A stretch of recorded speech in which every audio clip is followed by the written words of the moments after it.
அஸ்ஸலாமு அலைக்கும் ரஹ்மத்துல்லாஹி வபரகாத்துஹு. பூனை. இந்த பூனையை பற்றி நிறைய பேருக்கு நிறைய விஷயங்கள் தெரியும். அதனால ஏற்படக்கூடிய நிறைய நன்மைகளும் தெரியும். நபிகள் நாயகம் ஸல்லல்லாஹு அலைஹி வஸல்லம் அவங்க எந்த பிராணிக்கும் கொடுக்காத சலுகையை இந்த பூனைக்கு கொடுத்துருக்காங்க. பூனை வந்து தன்னைத்தானே எப்பவுமே சுத்தமா வச்சுக்கும்.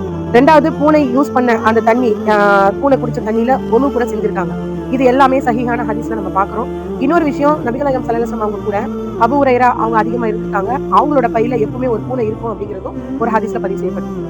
ஸோ இந்த பூனையை பத்தி நிறைய நன்மைகள் விஷயங்கள் எல்லாமே இருக்கு. இன்னொரு விஷயம், நபிகள் நாயகம் ஸல்லல்லாஹு அலைஹி வஸல்லம் முக்கியமா சொல்லிட்டாங்க, இந்த பூனைகளை வைத்து வியாபாரம் செய்யாதீர்கள். பூனையை விலை கொடுத்து வாங்கவோ விற்கவோ கூடாதுன்னு தடை செஞ்சிருக்காங்க. ஆனா இப்ப இருக்கிற நம்ம சமூகத்துல என்ன செய்யறாங்கன்னா, பூனையை வளர்த்து வியாபாரம் பண்றாங்க. அது ரொம்ப தப்பான விஷயம். அதை நீங்க அவாய்ட் பண்ணிக்கோங்க. அதே மாதிரி பூனை வளர்க்கும் போது ரொம்ப ஜாக்கிரதையா இருக்கணும். ஒரு சில பேருக்கு பூனை வளர்க்கறது வந்து செட் ஆகாது. அது எப்படின்னு பாத்தீங்கன்னா, இப்ப பூனைனால நிறைய நன்மைகள் ஏற்படுற மாதிரி ஒரு சில தீமைகளும் ஏற்படுது.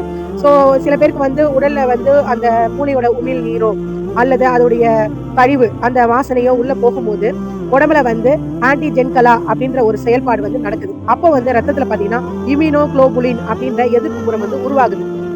இந்த எதிர்ப்பு புறம் பாத்தீங்கன்னா ஒவ்வாமை பொருட்களோட சேர்ந்து மாஸ்ட் அப்படின்ற செல்களை தூண்டி விடுது. இதன் காரணமா மாஸ்ட் செல்கள் வந்து ஹிஸ்டமின் லுயூகோரின் என்னும் வேதிப்பொருளை வந்து வெளியேற்று. இது ரத்த குழாய்களை விரிவடை செய்து நரம்பு முனைகளை எல்லாம் தாக்குது.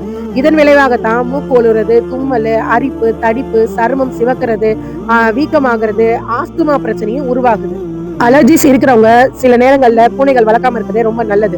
ஸோ அலர்ஜின்னு பாத்தீங்கன்னா ஃபங்கல் இன்ஃபெக்ஷன்ஸ், உடம்பு எரியிறது, உடம்புல அரிப்பு ஏற்படுறது. ஆனா உடம்புல அரிக்கும், ஆனா உடம்புல எந்த ஒரு பிரச்சனையும் இருக்காது. ஆனா உடம்பு எப்ப பாரு அரிச்சுட்டே இருக்கும். இந்த மாதிரி விஷயங்கள் நடக்குது. ஏன்னா நம்ம பூனைகளை ரொம்ப பிரியமாவும் அன்பாவும் வளர்க்குறோம். வளர்க்கும் போது என்ன செய்யணும்னா, நம்ம பெட்ரூம்குள்ள விட்டுக்கிறோம், நம்ம பெட்ல படுக்க வைக்கிறோம், நம்ம கூட சோஃபால இருக்கு.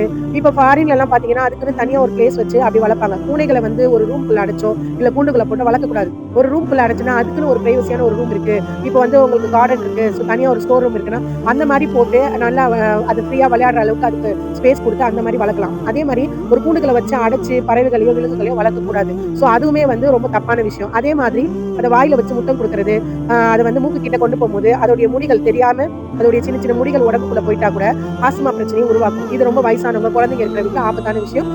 சோ நம்ம சுத்தி இருக்கிறவங்களையும் நம்மளையும் பாத்துக்கிறது நம்மளுடைய முக்கியமான விஷயம். நம்மளுடைய ஆரோக்கியம் ரொம்ப முக்கியம். ஆரோக்கியத்தை பாதிக்கிற மாதிரி எந்த ஒரு விஷயத்தையும் பண்ணாதீங்க. பூனை மட்டும் இல்லைங்க, முயல், கிளி இந்த மாதிரி பிராணிகளை கூட நீங்க வளர்க்கறத கொஞ்சம் பார்த்து வளங்க.